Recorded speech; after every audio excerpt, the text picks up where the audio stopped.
Most families don't plan to downsize a parent's home. It usually happens because something forced the conversation: a fall, a diagnosis, a hospital stay, or just the realization that the house has become too much. And when that moment comes, people make decisions fast, too fast. I've seen incredible families make avoidable mistakes, not because they're careless, but because they're overwhelmed. So today, I want to walk you through the 5 biggest mistakes I see families make when downsizing a parent's home and how to avoid them. If you're facing this now, or you know it's coming, this will save you stress, money, and regret. Mistake number 1: waiting too long. This is the most common one. Families wait until there's a crisis. They tell themselves, "We're not there yet. She's fine. He's stubborn. We'll deal with it later." Then something happens, and now you're making emotional decisions under pressure. Here's what waiting too long creates: emergency move decisions, limited care options, rushed house prep, poor negotiation leverage, family conflict. When you plan early, you control timing. When you wait for crisis, timing controls you. Even if your parent isn't moving tomorrow, start the conversation early.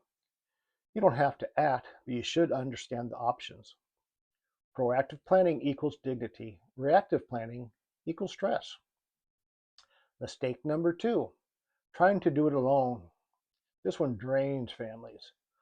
One adult child becomes the responsible one. They handle doctor appointments, paperwork, sorting belongings, coordinating movers, managing siblings, preparing the house, talking to agents, handling legal issues, and it becomes a second full-time job. And they burn out.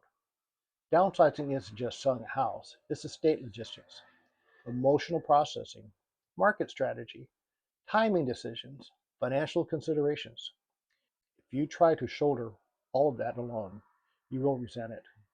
You need clear communication between siblings, define roles, professional guidance, realistic timelines. Asking for help isn't weakness, it's wisdom. Mistake number 3: sorting everything emotionally. This is the hardest part. Every object carries a memory. Every drawer is a time capsule. You open a box and suddenly you're not downsizing, you're grieving, and that slows everything down. Families try to make every decision through emotion.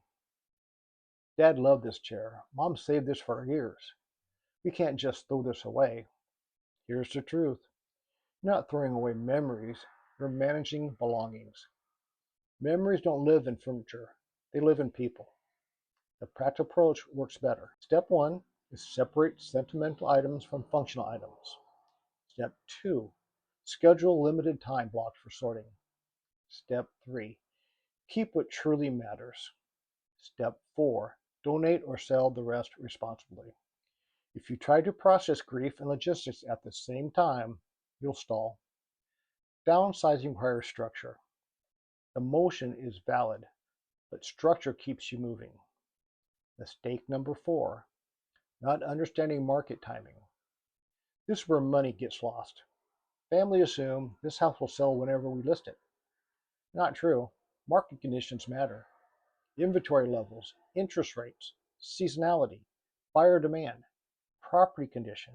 If you list too late in the year, you may sit. If you overprice because of emotion, you lose leverage. If you delay needed repairs, buyers discount heavily. Sometimes selling immediately is right. Sometimes renting short term makes sense.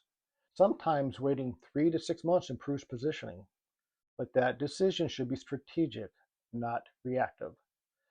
The house is often your parents' largest asset. Treat it like one.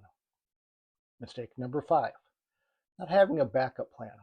This one causes panic. Families make a plan, but only one version. What if the house doesn't sell quickly? What if mom changed her mind? What if care costs increase? What if the market shifts? You need plan A, plan B, and plan C. For example, plan A, prepare and list in 60 days. Plan B, light rehab and delay 90 days. Plan C, rent short-term while transitioning. When you build options ahead of time, you don't panic. You pivot calmly. The families who struggle most are the ones who thought everything would go perfectly.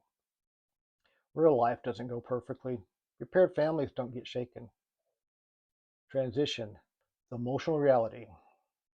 Let's talk honestly. Downsizing a parent's home isn't a real estate transaction. It's a life transition. This house may hold holidays, milestones, childhood memories, a lifetime of effort. You're not just selling walls, you're closing a chapter. That deserves care. But here's what I've learned. When families approach this with planning, structure, and calm leadership, it becomes manageable, even peaceful. When they avoid hard conversation, it becomes chaotic. How to do this the right way? Here's the framework I recommend. Start conversations early. Define family roles clearly. Separate emotion from logistics. Get a realistic market evaluation. Build a flexible timeline. Prepare contingency options. That's it. Simple doesn't mean easy, but it does mean clear. What most people don't realize, the longer you delay tough decisions, the harder they get. Homes deteriorate, maintenance gets deferred, health declines, options shrink. I've watched families wait 3 years too long, and I've watched families plan 1 year early. The difference in stress is dramatic. One feels like a crisis, the other feels like a transition. If you're watching this and thinking, we're not ready yet, that's okay. You don't have to move tomorrow, but you should understand your options. Clarity removes fear, and when fear is gone, good decisions follow. If you're in this season right now, you don't need someone to sell the house. You need someone who understands family dynamics, care transitions, timing strategy, market realities, emotional weight. This process can be done with dignity. It can be done thoughtfully, and it can be done without panic. The key is planning before urgency forces your hand. If this video helped, share it with a sibling or family member who needs to hear it. And if you want clarity on your specific situation, reach out. Even if you're just gathering information, it's better to plan calmly now than rush later. This video helped you? Hit the thumbs up and subscribe. I'll see you in the next video.